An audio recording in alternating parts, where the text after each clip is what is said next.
Johnson ഒപ്റ്റിക്കൽസിൽ തിങ്കൾ ബുധൻ വെള്ളി ദിവസങ്ങളിൽ രാവിലെ 10 മുതൽ ഉച്ചയ്ക്ക് 1 മണി വരെ കണ്ണു ഡോക്ടറുടെ സേവനം ലഭ്യമാണ്.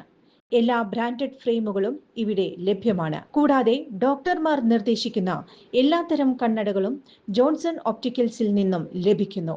ജോൺസൺ കണ്ണട വ്യാപാരം മാക്സ് കെയർ ഹോസ്പിറ്റലിനു സമീപം, വടക്കാഞ്ചേരി. നിലമ്പൂർ വെള്ളക്കെട്ടയിൽ 15-കാരൻ പന്നിക്കണിയിൽ നിന്ന് ഷോക്കേറ്റ് മരിച്ച സംഭവത്തിൽ ഗൂഢാലോചനയുണ്ടെന്ന് പറഞ്ഞിട്ടില്ലെന്ന് വനം മന്ത്രി എ.കെ. ശശീന്ദ്രൻ.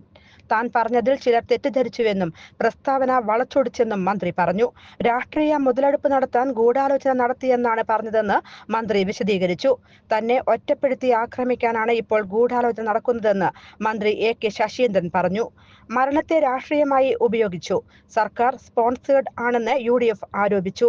അതിൽ ആർക്കും പരാതിയില്ല, മന്ത്രി എ.കെ. ശശീന്ദ്രൻ പറഞ്ഞു. കിട്ടിയ അവസരം മുതലെടുക്കാൻ എല്ലാ ഏർപ്പാടും അവർ നടത്തിയെന്ന് മന്ത്രി പറഞ്ഞു.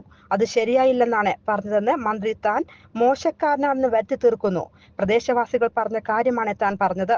മരണത്തിൽ ഗൂഢാലോചനയില്ല. എന്നാൽ മന്ത്രിയെന്നും വനം വകുപ്പിനെയും കുടുക്കാൻ ഗൂഢാലോചന നടന്നു. വിവാദത്തിന് തിരികൊളുത്തിയത് താനല്ലെന്ന് മന്ത്രി എ.കെ. ശശീന്ദ്രൻ പറഞ്ഞു.